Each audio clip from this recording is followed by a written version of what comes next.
Hello students, welcome to WB exam guide. আজকে আমরা যে টপিকটা আলোচনা করব সেটা হচ্ছে সোশ্যাল স্টাডি বা সমাজবিজ্ঞান অর্থাৎ জিওগ্রাফির খুবই গুরুত্বপূর্ণ একটা টপিক, যেটা হচ্ছে আমাদের সেকেন্ড পার্ট, মানে সেকেন্ড অধ্যায় বলতে পারি, যেটা থাকছে আমাদের ভারতের ভূপ্রকৃতি। প্রথম ক্লাসে বা প্রথম অধ্যায়ে আমরা কিন্তু ভারতের যে পরিচিতি বা ইন্ডিয়ার যে প্রথম যে পরিচিতি সেটা আমরা আলোচনা করেছিলাম। আজকে আমাদের সেকেন্ড পার্ট হচ্ছে, অর্থাৎ সেকেন্ড অধ্যায়, সেকেন্ড লেসন। সেখানে থাকছে ভারতের ভূপ্রকৃতি। তো ভারতের ভূপ্রকৃতিকে আমরা অনেকগুলো ভাগে ভাগ করতে পারি। তার মধ্যে আজকের ক্লাসে যেটা আমরা আলোচনা করব সেটা হচ্ছে উত্তরের পার্বত্য অঞ্চল। ঠিক আছে, এখান থেকে কিন্তু পরীক্ষায় প্রশ্ন খুবই আসে। আমাদের আপার প্রাইমারির জন্য যতটুকু আমাদের প্রয়োজন, যে যে বিষয়গুলো আমাদেরকে ভালো করে মাথায় রাখতে হবে, আমরা সেই বিষয়গুলো নিয়ে আলোচনা করব। তো যারা নতুন, অবশ্যই চ্যানেলটিকে সাবস্ক্রাইব করো এবং রেগুলার ক্লাসগুলো দেখার জন্য পাশে থাকা যে বেল আইকন রয়েছে অবশ্যই ক্লিক করে দাও। আর ভিডিও ডেসক্রিপশনে দেখবে হোয়াটসঅ্যাপের লিঙ্ক আছে, সেখানে জয়েন হয়ে যাও। সেখানে রেগুলার ক্লাসের পিডিএফ এবং তোমাদের ক্লাসের নোটিফিকেশন পেয়ে যাবে। ওকে, চলো তাহলে শুরু করি। দেখো, তাহলে আমরা প্রথমে যদি দেখি ভালো করে, এই পর্যন্ত কিন্তু এর আগের ক্লাসে আমরা আলোচনা করেছিলাম, এই পর্যন্ত। ঠিক আছে, তাহলে আজকে আমরা যেটা পড়বো সেটা হচ্ছে ভারতের ভূপ্রকৃতি। দেখো, বলছে ভারতের যে ভূপ্রকৃতি রয়েছে, প্রত্যেকটা জিনিস ভালো করে দেখবে। ভারতের যে ভূপ্রকৃতি রয়েছে সেটাকে আমরা মোটামুটিভাবে 7টি ভাগে ভাগ করতে পারি। কটি ভাগে? মোটামুটি 7টি ভাগে ভাগ করতে পারি। কি কি? নাম্বার ওয়ান, একটা হচ্ছে উত্তরের পার্বত্য অঞ্চল। 2 নাম্বার বলছে উত্তরের সমভূমি অঞ্চল। 3 নাম্বার দাক্ষিণাত্যের মালভূমি অঞ্চল। 4 নাম্বার হচ্ছে মধ্য ও পূর্ব ভারতের উচ্চভূমি অঞ্চল। 5 নাম্বার ভারতের মরুভূমি অঞ্চল। 6 নাম্বার উপকূলীয় অঞ্চল। আর 7 নাম্বার হচ্ছে দ্বীপপুঞ্জ। এই জিনিসগুলো আমরা একটু ছবির সাহায্যে বুঝে নিলে আরো বেশি ক্লিয়ার হয়ে যাবে। দেখে নাও।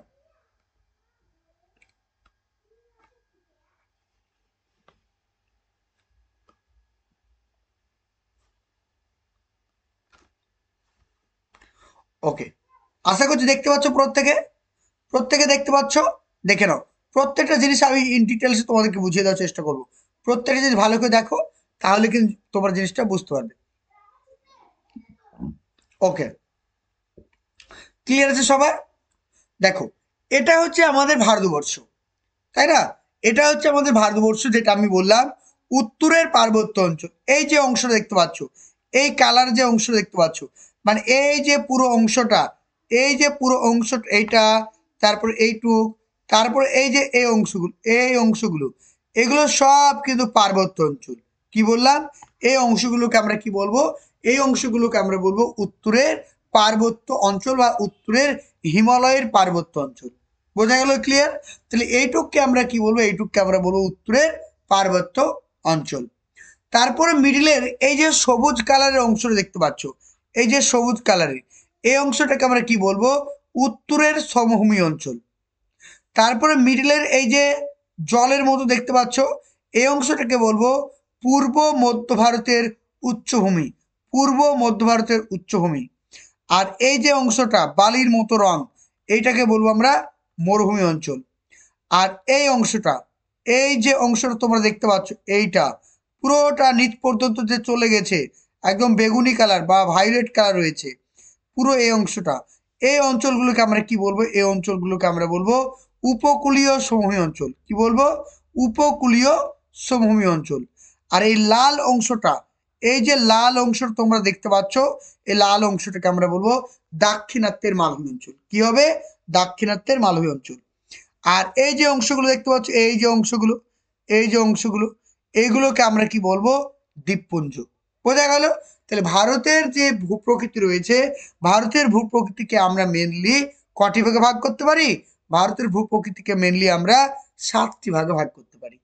তার মধ্যে সব থেকে বৃহত্তম হচ্ছে দাক্ষিণাত্যের পার্বত্য অঞ্চল। এই দাক্ষিণাত্যের পার্বত্য অঞ্চল সব থেকে বৃহত্তম। ক্লিয়ার সবার?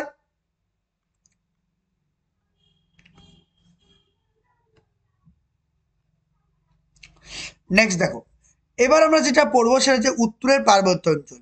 উত্তরের পার্বত্য অঞ্চল সম্পর্কে আমরা পড়বো। তাহলে এই যে উত্তরের পার্বত্য অঞ্চল কি কি নিয়ে গঠিত হয়েছে? উত্তরের পার্বত্য অঞ্চল হিমালয়, কারাকোরাম এবং লাদাখ, এই তিনটে পর্বতশ্রেণী। কটা পর্বতশ্রেণী? তিনটে। একটা হচ্ছে কি হিমালয়, কারাকোরাম এবং লাদাখ, এই তিনটে পর্বতশ্রেণী মিলে উত্তরের পার্বত্য অঞ্চল গঠিত হয়েছে। ওকে, মনে থাকবে। তাহলে ভারতের উত্তরের পার্বত্য অঞ্চল কি কি নিয়ে গঠিত হয়েছে? হিমালয়, কারাকোরাম এবং লাদাখ পর্বতশ্রেণী নিয়ে। সবার প্রথম আমরা যেটা পড়বো সেটা হচ্ছে কি হিমালয় পর্বতমালা। তাহলে হিমালয় পর্বতমালা সম্পর্কে আমরা পড়তে গেলে যে যে বিষয়গুলো আমাদেরকে ভালো করে মাথায় রাখতে হবে সেগুলো দেখো। বলছে উত্তর পশ্চিমে পামির গ্রন্থি থেকে নির্গত হয়ে হিমালয় পর্বতশ্রেণী অর্ধচন্দ্রাকারে পশ্চিমে জম্মু কাশ্মীরের নাঙ্গা পর্বত এবং পূর্বে অরুণাচল প্রদেশের নামচাবারোয়া পর্যন্ত বিস্তৃত। এর দৈর্ঘ্য প্রায় 2500 কিলোমিটার। এইখান থেকে ভেরি ইম্পর্টেন্ট। তাহলে আমরা দেখব যে হিমালয় পর্বতের পূর্ব থেকে পশ্চিম বা পশ্চিম থেকে পূর্বের দূরত্ব কত। পরীক্ষা যদি প্রশ্ন আসে যে হিমালয় পর্বতের পূর্ব থেকে পশ্চিমের ডিস্টেন্স কত, তাহলে আনসার হবে তোমাদের 2500 কিলোমিটার। বোঝা গেল? আর হিমালয় পর্বত কোন গ্রন্থি থেকে উৎপন্ন হয়েছে? সেটা হচ্ছে পামির গ্রন্থি থেকে। মনে থাকবে। আর একটা পয়েন্ট মাথায় রাখবে, তোমার হিমালয় পর্বতের পশ্চিম দিকে কোন পর্বত রয়েছে?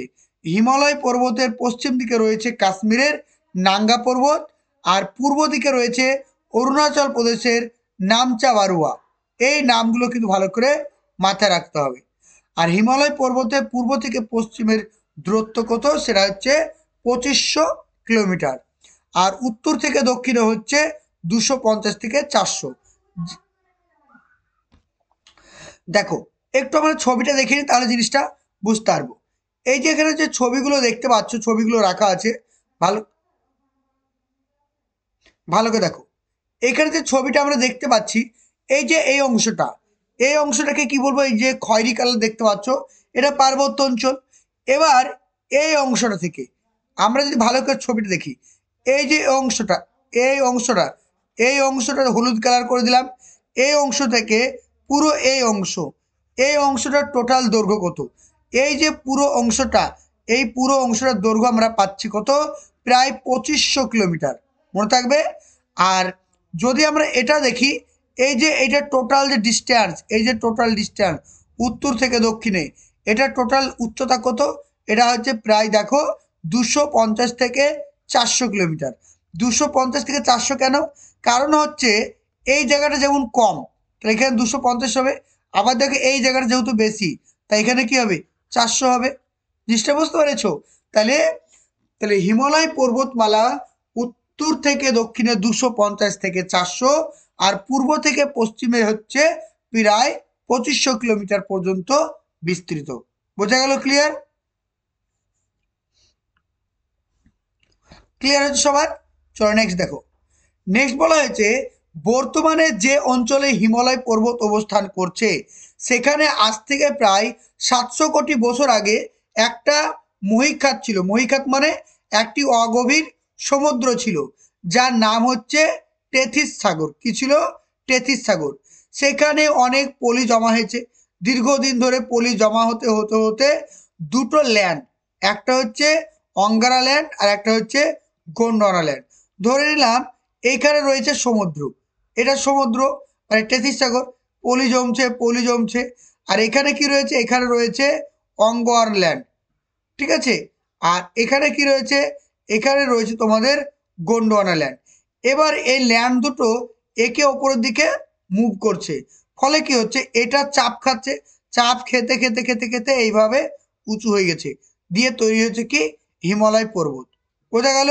এইভাবে কিন্তু হিমালয় পর্বত তৈরি হয়েছে। একটা জিনিস মাথায় রেখো। তাই হিমালয় পর্বতমালাকে কি বলা হয়? হিমালয় পর্বতমালাকে বলা হয় নবীন ভঙ্গিল পর্বতমালা, অর্থাৎ ফোল্ড মাউন্টেন। কি বলা হয়?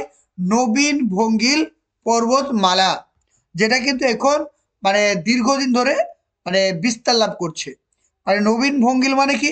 নবীন ভঙ্গিল মানে নবীন মানে নতুন, কারণ এই হিমালয় পর্বতমালাটা হচ্ছে নবীন ভঙ্গিল পর্বতমালা। ভঙ্গিল কথার অর্থ ফোল্ড, মানে ভাঁজ খেয়ে খেয়ে খেয়ে তৈরি হচ্ছে, মানে চাপ দিচ্ছে। এটা এদিকে চাপ দিচ্ছে, এটা এদিকে চাপ দিচ্ছে, ফলে একটা ভাঁজ তৈরি হচ্ছে। ভাঁজ খেতে খেতে খেতে খেতে খেতে খেতে ওপর দিকে উঠতে থাকছে। এটাকে কি বলা হয়? নবীন ভঙ্গিল পর্বতমালা। বোঝা গেল? ক্লিয়ার? নেক্সট দেখো, নেক্সট বলা হয়েছে পৃথিবীর নবীনতম ভঙ্গিল পর্বতের নাম যদি পরীক্ষা আসে, আনসার হবে কি? হিমালয়। আর পৃথিবীর প্রাচীনতম ভঙ্গিল পর্বত, পৃথিবীর প্রাচীনতম ভঙ্গিল পর্বত যদি পরীক্ষা আসে, তাহলে আনসার হবে কি? আরাবল্লী। মনে থাকবে, নবীন যদি বলে হবে হিমালয়, আর প্রাচীন যদি বলে তাহলে হবে আরাবল্লী। হিমালয়ের ফসিল ফয়েল দেখা যায়, আর হিমালয়ে যে রয়েছে, হিমালয়ে ফসিল দেখা যায়। ফসিল মানে কি? জীবাশ্ম। ফসিল মানে জীবাশ্ম দেখা যায়। আমরা এর আগের ক্লাসে বলেছিলাম যে জীবাশ্ম দেখা যায় কোন শিলায়? সেটা হবে পাললিক শিলায়। তাহলে হিমালয়টা কি? হিমালয়টা একটা হচ্ছে পাললিক শিলা। বোঝা গেল? ক্লিয়ার? তোমরা যারা শিক্ষক হওয়ার স্বপ্ন দেখছো, তোমরা স্ক্রিনে যে আমাদের নাম্বারটি দেখতে পাচ্ছ, এই নাম্বারটিতে অবশ্যই আমার সঙ্গে হোয়াটসঅ্যাপে যোগাযোগ করো। এখানে আমাদের যে কোর্সগুলো ফেসিলিটি তোমরা পাবে, এখানে তোমরা পেয়ে যাচ্ছ primary, upper primary, mock test, notes, interview, সমস্ত কোর্সের ফেসিলিটি তোমরা পেয়ে যাচ্ছ। একদম তোমাদের রেঞ্জের মধ্যে ফিজ রাখা হয়েছে। একদম প্রত্যেকটা কোর্সের ভ্যালিডিটি আপ টু এক্সাম, মানে এক্সাম পর্যন্ত প্রত্যেকটা কোর্সের ভ্যালিডিটি থাকবে। তো তোমরা যারা আমাদের কোর্সগুলো বাই করতে চাইছো, এখানে যে নাম্বারটি দেওয়া আছে 9647300217, এখানে রেগুলার ক্লাসের পিডিএফ, ক্লাস হবে এই অ্যাপসের মাধ্যমে, live class, recording class, previous এর প্রশ্ন, সমস্ত কিছু ডিটেলস আলোচনা। ভর্তি চলছে। তো তোমরা যারা অ্যাডমিশন নিতে চাইছো, অতি শীঘ্রই আমাদের এই নাম্বারটিতে যোগাযোগ করো। এই নাম্বারটিতে হোয়াটসঅ্যাপ করে আমাদের পুরো কোর্স সম্পর্কে তোমরা আরো ডিটেলস জানতে পারবে, কবে, কখন, কিভাবে ক্লাস হয়, সমস্ত কিছু। চলো নেক্সট দেখো। নেক্সট এবার একটা জিনিস ভালো করে মাথায় রাখবে। এবার আমরা যেহেতু পড়ছি হিমালয়, তো হিমালয়ে কিন্তু যে পয়েন্টটা তোমাদের ইম্পর্টেন্ট, হিমালয়ে সেন্ট এক্সিয়াল বাঘ দেখা যায়। এটা ইম্পর্টেন্ট পয়েন্ট, ঠিক আছে? তাহলে যদি পরীক্ষায় প্রশ্ন আসে কোন পর্বত শ্রেণীতে সেন্ট এক্সিয়াল বাঘ দেখা যায়, সেটা হবে হিমালয়। মনে থাকবে, সেন্ট এক্সিয়াল কথার অর্থ হচ্ছে সুচালো বাঘ দেখা যায়। মানে বাঘ মানে বেন্ড, বোঝা গেল? বাঁকা। হিমালয় পর্বতমালায় অবস্থিত পৃথিবীর সর্বোচ্চ শৃঙ্গের নাম কি? Mount Everest. Very very important. তাহলে মাউন্ট এভারেস্ট কোন পর্বতমালার সর্বোচ্চ শৃঙ্গ? তাহলে হিমালয় পর্বতমালার সর্বোচ্চ শৃঙ্গের নাম কি? মাউন্ট এভারেস্ট, যার দৈর্ঘ্য হচ্ছে 8848 মিটার। মাউন্ট এভারেস্ট কোথায় অবস্থিত? মাউন্ট এভারেস্ট নেপালে অবস্থিত। ইম্পর্টেন্ট। আরেকটা দেখো, বলছে রাধানাথ সিকদার মাউন্ট এভারেস্ট সর্বপ্রথম কি করেছিল? পরিমাপ করেছিল। তাহলে মাউন্ট এভারেস্টের উচ্চতা সর্বপ্রথম কে মেজারমেন্ট করেন? মাউন্ট এভারেস্টের উচ্চতা সর্বপ্রথম কে মেজারমেন্ট করেন? আনসার হবে কি? রাধানাথ সিকদার। নেপালে মাউন্ট এভারেস্টকে কি বলা হয়? নেপালে মাউন্ট এভারেস্টকে বলা হয় সাগর মাথা। কি বলা হয়? সাগর মাথা। নেপালে মাউন্ট এভারেস্টকে কি বলা হয়? নেপালে মাউন্ট এভারেস্টকে কি বলা হয়? সাগর মাথা। বোঝা গেল? তাহলে নেপালে মাউন্ট এভারেস্টকে কি বলা হয়? সাগর মাথা। আর তিব্বতী ভাষায়, এটা কিন্তু ইম্পর্টেন্ট, এগুলো পরীক্ষায় বারবার আসে, ঠিক আছে? নেপালে মাউন্ট এভারেস্টকে কি বলা হয়? সাগর মাথা বলা হয়। ভালো করে মনে রাখবে। আবার কি বলছে দেখো, তিব্বতী ভাষায় মাউন্ট এভারেস্টকে কি বলা হয়? তিব্বতী ভাষায় মানে তিব্বতে কি বলা হয় সেটা হচ্ছে ছোমলুংমা। এই নামটা মাথায় রেখো। এবং চীনা ভাষায় কি বলা হয়? চীনা ভাষায় বলা হয় কৌনো ল্যাংমা। এই নামগুলো একটু মুখস্থ করবে। তিব্বতী ভাষায় কি বলা হয়, চীনা ভাষায় কি বলা হয়, নেপালে কি বলা হয়, এগুলো পরীক্ষা কিন্তু আসে। মাউন্ট এভারেস্টের পূর্ব নাম কি ছিল? এটা ইম্পর্টেন্ট। মাউন্ট এভারেস্টকে আগে কি নামে ডাকা হতো? সেটা হচ্ছে পিক 15। মনে থাকবে। তাহলে মাউন্ট এভারেস্টের পূর্ব নাম কি ছিল? মাউন্ট এভারেস্টের পূর্ব নাম ছিল পিক 15। সব থেকে বেশিবার মাউন্ট এভারেস্টকে জয়লাভ করেছেন, বা মাউন্ট এভারেস্টকে সব থেকে বেশিবার উঠেছে, সেটা হবে আপ্পা শেরপা নামটা মাথায় থেকো জানো, যে মাউন্ট এভারেস্ট সব থেকে কে বারবার জয়লাভ করেছে, সেটা হবে আপ্পা শেরপার। তিনি মোট 21 বার কিন্তু মাউন্ট এভারেস্টকে জয় করেছিলেন।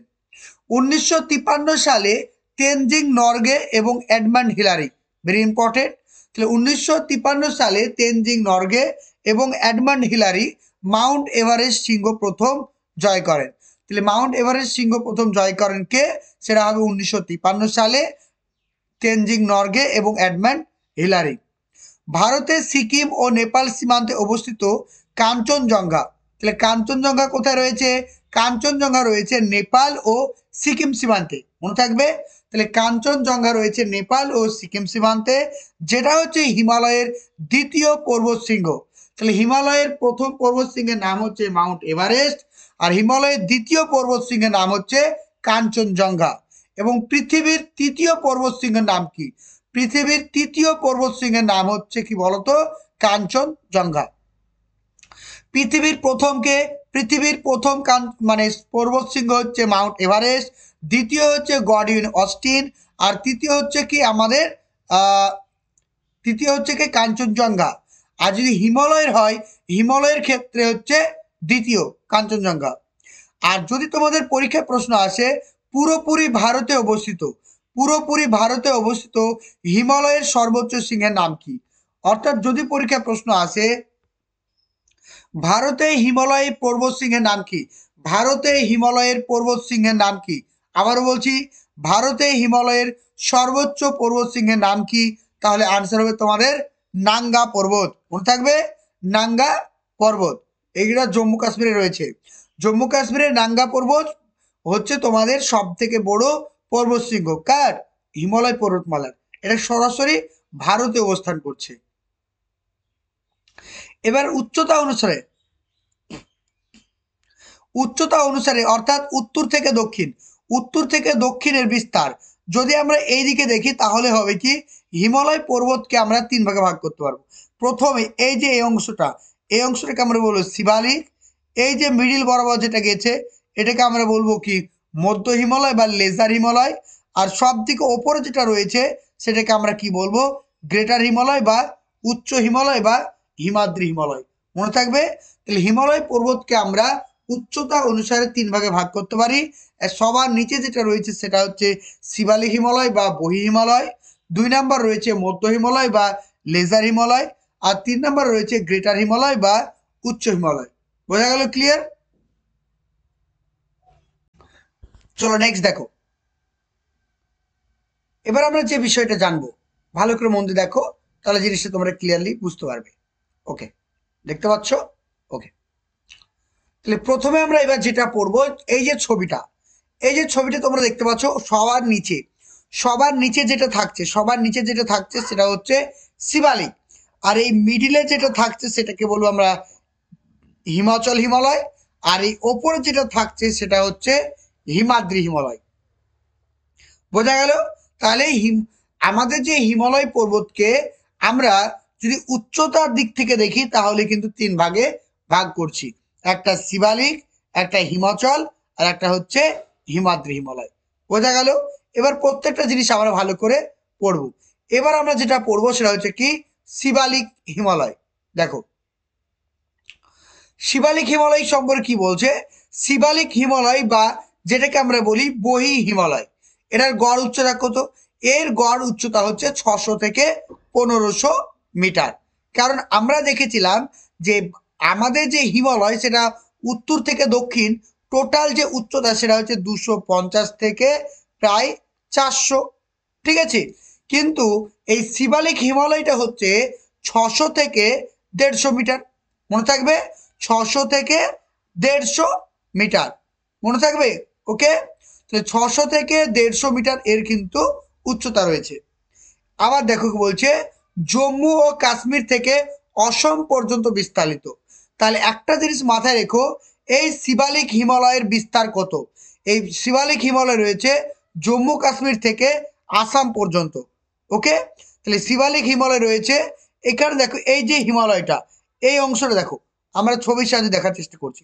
এই ছবিটা দেখো, এখানে রয়েছে কি জম্মু কাশ্মীর থেকে প্রায় আসাম পর্যন্ত বিস্তার লাভ করেছে কে? এই শিবালিক হিমালয়, মনে থাকবে। ক্লিয়ার? তাহলে শিবালিক হিমালয়টা কোথা থেকে কোথায় পর্যন্ত গেছে?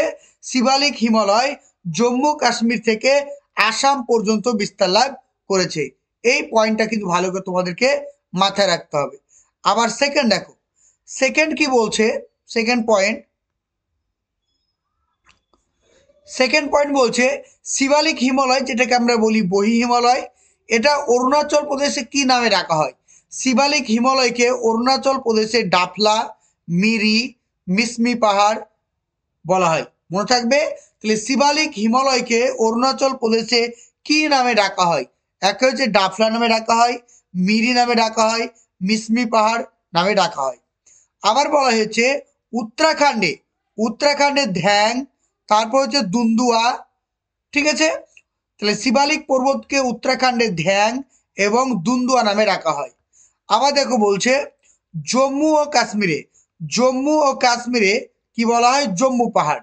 তাহলে শিবালিক পর্বতকে বা শিবালিক হিমালয়কে জম্মু কাশ্মীরে কি নামে ডাকা হয়? সেটা হচ্ছে জম্মু পাহাড়। আবার দেখো নেপালে এই পাহাড়টিকে ডাকা হয় চুড়িয়াঘাট। এই নামগুলো কিন্তু পরীক্ষা আসে, সেই জন্য হাইলাইট করা আছে, ঠিক আছে। এই হাইলাইট জিনিসগুলো ভালো করে পড়বে। তাহলে শিবালিক হিমালয়কে কোথায় কি নামে ডাকা হয় সেগুলো কিন্তু পরীক্ষায়। তোমরা যারা শিক্ষক হওয়ার স্বপ্ন দেখছো, তোমরা স্ক্রিনে যে আমাদের নাম্বারটি দেখতে পাচ্ছ, এই নাম্বারটিতে অবশ্যই আমার সঙ্গে হোয়াটসঅ্যাপে যোগাযোগ করো। এখানে আমাদের যে কোর্সগুলো ফেসিলিটি তোমরা পাবে, এখানে তোমরা পেয়ে যাচ্ছ primary, upper primary, mock test, notes, interview, সমস্ত কোর্সের ফেসিলিটি তোমরা পেয়ে যাচ্ছ। একদম তোমাদের রেঞ্জের মধ্যে ফিজ রাখা হয়েছে। একদম প্রত্যেকটা কোর্সের ভ্যালিডিটি আপ টু এক্সাম, মানে এক্সাম পর্যন্ত প্রত্যেকটা কোর্সের ভ্যালিডিটি থাকবে। তো তোমরা যারা আমাদের কোর্সগুলো বাই করতে চাইছো, এখানে যে নাম্বারটি দেওয়া আছে 9647300217, এখানে রেগুলার ক্লাসের পিডিএফ, ক্লাস হবে এই অ্যাপসের মাধ্যমে, live class, recording class, previous এর প্রশ্ন, সমস্ত কিছু ডিটেলস আলোচনা। ভর্তি চলছে। তো তোমরা যারা অ্যাডমিশন নিতে চাইছো অতি শীঘ্রই আমাদের এই নাম্বারটিতে যোগাযোগ করো। এই নাম্বারটিতে হোয়াটসঅ্যাপ করে আমাদের পুরো কোর্স সম্পর্কে তোমরা আরো ডিটেলস জানতে পারবে, কবে কখন কিভাবে ক্লাস হয়, সমস্ত কিছু বারবার আসে। এবার আমরা যেটা পড়বো সেটা হচ্ছে কি মধ্য হিমালয়কে অন্য নামে ডাকা হয়, সেটা হচ্ছে লেজার হিমালয়, বা অন্য নামে ডাকা হয় সেটাকে বলা হয় হিমাচল হিমালয়। এটার উচ্চতা কত? এটার উচ্চতা হচ্ছে 3500 মিটার থেকে প্রায় 4500 মিটার। বোঝা গেল? প্রায় 4500 মিটার।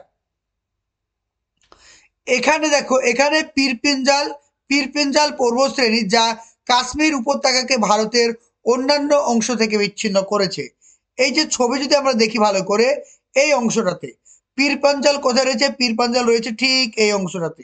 আমরা দেখে দিই ছবিতে, দেখো, তাহলে জিনিসটা আরো বেশি ক্লিয়ার হয়ে যাবে তোমাদের কাছে। এই দেখো, এই যে অংশটা দেখতে পাচ্ছ, এখানে এই যে শিবালিক আর এই যে মিডিল বরাবর, এই বরাবর কি গেছে? এখানে গেছে পীরপেঞ্জাল। বোঝা গেল? পীরপেঞ্জাল গেছে। এই পীরপেঞ্জাল কি করছে? এটা তো এই অংশটা কি, এই ওপরের পুরো অংশটা তো কাশ্মীরকে ভারতের অন্যান্য অংশ থেকে আলাদা করেছে কে? সেটা হবে পীরপেঞ্জাল। আর পীরপেঞ্জাল রয়েছে শিবালিক এবং হিমালয়ের মিডিলে। শিবালিক এবং হিমালয় মিডিলে রয়েছে কে? পীরপেঞ্জাল। আর এই পীরপেঞ্জালের কাজ কি? পীরপেঞ্জালের কাজ হচ্ছে কাশ্মীর উপত্যকাকে ভারতের অন্যান্য অংশ থেকে পৃথক করা। নেক্সট দেখো, নেক্সট আরো কিছু জিনিস রয়েছে, যেমন হচ্ছে কি ধৌলাধর রয়েছে হিমাচল প্রদেশে, ধৌলাধর, মৌসুরি, নাগাটিপ্পা, ঠিক আছে। এগুলো কিন্তু পরীক্ষায় প্রশ্ন আসে। ধৌলাধর পাহাড়টি কোথায় রয়েছে? হিমাচল প্রদেশ। মৌসুরি পাহাড়টি রয়েছে হিমাচল প্রদেশ, উত্তরাখণ্ড। নাগাটিপ্পা রয়েছে উত্তরাখণ্ড। তারপরে রয়েছে মহাভারত লেক পর্বতশ্রেণী। মনে থাকবে? তাহলে একটা জিনিস মাথায় রেখো, হিমালয়ের মধ্যে কোন কোন পর্বত রয়েছে? হিমালয়ের মধ্যে কোন কোন পর্বত রয়েছে? 1 নাম্বার ধৌলাধর, 2 নাম্বার হচ্ছে মৌসুরি, নাগাটিপ্পা আর মহাভারত লেক। মনে থাকবে? ক্লিয়ার? আরো কিছু ইম্পর্টেন্ট পয়েন্ট রয়েছে, যেটা হচ্ছে কাশ্মীর উপত্যকা কোথায় অবস্থিত? কাশ্মীর উপত্যকা হচ্ছে হিমাচল হিমালয় বা লেজার হিমালয়ে অবস্থান করছে। এছাড়া রয়েছে কাংড়া উপত্যকা, কুলু উপত্যকা, যেটাকে আমরা ইংরেজিতে বলি কুলু ভ্যালি। তবে কুলু ভ্যালি কি জন্য বিখ্যাত? কুলু ভ্যালি হচ্ছে আপেল চাষের জন্য বিখ্যাত। অনেক সময় আমরা বলি কুলু ভ্যালি। হিমাচল প্রদেশের কুলু ভ্যালি হচ্ছে আপেল চাষের জন্য বিখ্যাত।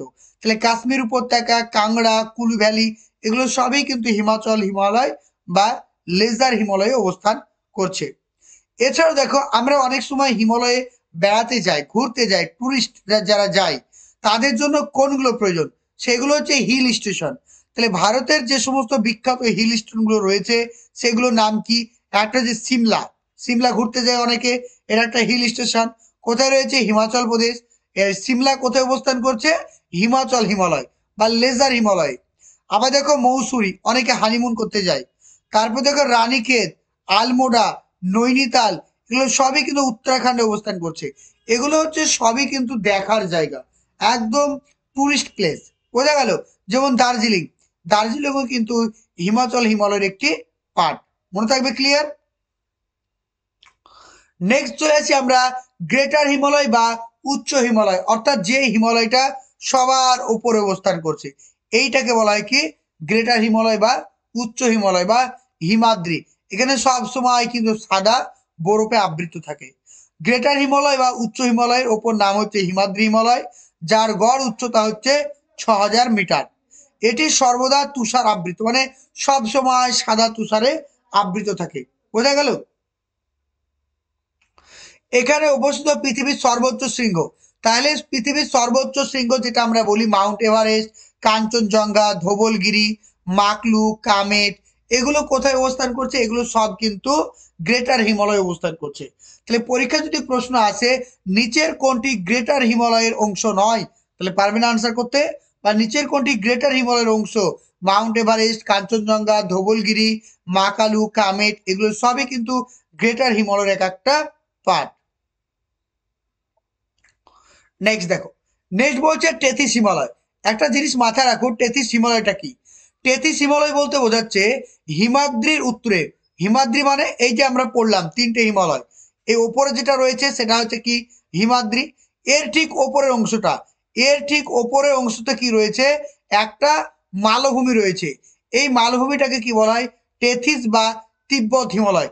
অর্থাৎ তিব্বত এলাকায়, এই তিব্বত এলাকায় এক ধরনের মালভূমি রয়েছে যেটাকে আমরা বলি তিব্বত মালভূমি বলি, বা অনেক সময় এটা যেখানে উচ্চতাটা বেশি সেটাকে আমরা বলি তিব্বত হিমালয়। বোঝা গেল? আর নেক্সট দেখো এখানে কি বলছে, এখানে টেথিস হিমালয়ের সর্বোচ্চ অংশের নাম হচ্ছে লিউপারগেল। এটা ইম্পর্টেন্ট, ঠিক আছে? এটা কিন্তু ভালো করে পরীক্ষার জন্য ইম্পর্টেন্ট, মাথায় রাখবে যে টেথিস হিমালয়, এই টেথিস হিমালয়ের সর্বোচ্চ অংশের নাম হচ্ছে লিউপারগেল। এই পয়েন্টগুলো ভালো করে তোমাদেরকে মাথায় রাখতে হবে। আরো কিছু ইম্পর্টেন্ট পয়েন্ট বলে দিই, যে শিবালিক এবং হিমাচল হিমালয়। শিবালিক এবং হিমাচল হিমালয় মানে কি? এই যে নিচের অংশটা এটা শিবালিক, এটা হচ্ছে শিবালিক। তারপরে এই যে মিডিলের অংশটা এটাকে বলা হয় কি? হিমাচল হিমালয়। আর ওপরে যেটা রয়েছে সেটাকে বলা হয় কি? গ্রেটার হিমালয়। অর্থাৎ কি দেখলাম? শিবালিক এবং হিমাচল হিমালয়, অর্থাৎ ঠিক এই জায়গাটা, ঠিক এই জায়গাটা, ঠিক আছে? এখানে কি রয়েছে? এখানে অনেক সমান্তরাল ভূমি রয়েছে। এগুলোকে কি বলা হয়? এগুলো বলা হয় বিভিন্ন উপত্যকা। যেমন হচ্ছে একটা দেরাদুন। আর এই শিবালিক এবং হিমাচল হিমালয়ের মধ্যে যে উপত্যকা দেখা যায় তাকে কি বলা হয়? দুন বলা হয়। কি বলা হয়? দুন। যেমন হচ্ছে দেরাদুন। তাহলে দেরাদুন অবস্থান করছে কোথায়? দেরাদুন অবস্থান করছে হিমাচল হিমালয় এবং শিবালিক হিমালয়ের মিডিল অংশে। মনে থাকবে? তার সঙ্গে আরো কিছু ইম্পর্টেন্ট পয়েন্ট, পার্বত্য এলাকায় যে সমস্ত উঁচু উঁচু হ্রদ দেখা যায়, আমরা তো হ্রদ দেখেছি সমভূমি এলাকায়, তাই না? কিন্তু পার্বত্য এলাকায় যে সমস্ত হ্রদগুলো দেখা যায় সেগুলোকে কি বলা হয়? তাল বলা হয়। কি বলা হয়? তাল। তাহলে পার্বত্য এলাকার হ্রদগুলোকে কি বলা হয়? তাল বলা হয়। যেমন হচ্ছে নাম মনে রেখো, নৈনিতাল, ভীমতাল, সাততাল, পুনতাল এগুলো। তাহলে তাল কথার অর্থ কি? তাল কথার অর্থ হচ্ছে হ্রদ। নেক্সট দেখো, নেক্সট বলছে শ্রীনগরের দক্ষিণে প্রায় 100 কিলোমিটার পর্যন্ত বিস্তৃত পীর পাঞ্জাল পর্বতশ্রেণী, যেটা কি করছে? কাশ্মীর উপত্যকাকে ভারতের অন্যান্য অংশ থেকে আলাদা করছে, যেটা আমি তোমাদের এতক্ষণ ছবির সাহায্যে দেখিয়ে দিলাম। এই যে অংশটা, এই যে অংশ তোমরা দেখতে পাচ্ছ এটা হচ্ছে পীর পাঞ্জাল, যেটা কাশ্মীর উপত্যকাকে ভারতের অন্যান্য অংশ থেকে আলাদা করছে, যেটা দৈর্ঘ্য হচ্ছে প্রায় কত দেখো, আমরা এখানে দেখলাম 100 কিলোমিটার পর্যন্ত। আরো কিছু ইম্পর্টেন্ট পয়েন্ট রয়েছে, কেবলমাত্র বানিহাল বা জোহর পাস, তারপর পীর পাঞ্জাল, বুন্দেলগির, এই সমস্ত গিরিপথগুলো দিয়ে কাশ্মীর উপত্যকায় প্রবেশ করা যায়। তাহলে কাশ্মীর উপত্যকায় প্রবেশ করতে গেলে বা যে সমস্ত গিরিখাতগুলোর মধ্যে দিয়ে যেতে হয় তার নামগুলো কি কি? একটা হচ্ছে বানিহাল পাস বা জোহল পাস, বা বলতে পারি কি পীরপাঞ্জাল পাস, আর একটা হচ্ছে বুন্দেলগিরি। এগুলোর মধ্যে দিয়ে কিন্তু আমাদেরকে কাশ্মীর উপত্যকায় যেতে হবে। নেক্সট দেখো, নেক্সট বলছে জজিলা পাস। জজিলা পাস নামে গিরিখাত দিয়ে শ্রীনগর থেকে লাদাখের রাজধানী লেতে যাওয়া যায়। ইম্পর্টেন্ট, এগুলো কিন্তু পরীক্ষা আসে, এই জন্য হাইলাইট করা, বারবার বলছি এগুলো খুব পরীক্ষা আসে। তাহলে জজিলা পাস নামে গিরিখাত দিয়ে শ্রীনগর থেকে লাদাখের রাজধানী লেতে যাওয়া যায়। এছাড়াও পরীক্ষায় কিরকম প্রশ্ন আসে বলতো? জজিলা পাস দেখা যায় ভারতের কোথায়? তাহলে আনসার হবে কি? জম্মু কাশ্মীর। এরকম প্রশ্ন পরীক্ষায় আসে। ঠিক আছে। আবার পরীক্ষায় প্রশ্ন আসে জজিলা পাস কাকে সংযুক্ত করেছে? একটা হচ্ছে শ্রীনগর এবং লাদাখ। শ্রীনগর এবং লাদাখকে সংযুক্ত করেছে কে? জজিলা পাস। আর লে শহর থেকে সাসার গিরিপথের মধ্যে দিয়ে চীনে যাওয়া যায়। তাহলে চীন এবং লে, লে মানে লাদাখ, তাহলে লাদাখ এবং চীনকে যুক্ত করেছে কে? সেটা হচ্ছে সাসার গিরিপথ। এগুলো কিন্তু পরীক্ষায় আসে। বোঝা গেল? তাহলে আজকে আমরা এই পর্যন্ত আলোচনা করলাম। নেক্সট ক্লাসে আমরা কিন্তু আরো ডিটেলসে আলোচনা করব। তখন আমরা পড়বো পূর্ব হিমালয় পড়বো, এখন অনেক কিছু বাকি আছে পড়ার। কারাকোরাম পর্ব শ্রেণী পড়তে হবে, সমস্ত কিছু আমাদের এখনো অনেক কিছু পড়ার বাকি। ঠিক আছে। তো তোমরা যারা ক্লাসটা করেছো নতুন, চ্যানেলটি সাবস্ক্রাইব করে রাখো আর পাশে থেকে বেল আইকন অবশ্যই ক্লিক করো। ওকে, চলো, থ্যাংক ইউ। তোমরা যারা শিক্ষক হওয়ার স্বপ্ন দেখছো, তোমরা যারা শিক্ষক হওয়ার স্বপ্ন দেখছো, তোমরা স্ক্রিনে যে আমাদের নাম্বারটি দেখতে পাচ্ছ, এই নাম্বারটিতে অবশ্যই আমার সঙ্গে হোয়াটসঅ্যাপে যোগাযোগ করো। এখানে আমাদের যে কোর্সগুলো ফেসিলিটি তোমরা পাবে, এখানে তোমরা পেয়ে যাচ্ছ primary, upper primary, mock test, notes, interview, সমস্ত কোর্সের ফেসিলিটি তোমরা পেয়ে যাচ্ছ। একদম তোমাদের মানে তোমাদের রেঞ্জের মধ্যে ফিজ রাখা হয়েছে। একদম প্রত্যেকটা কোর্সের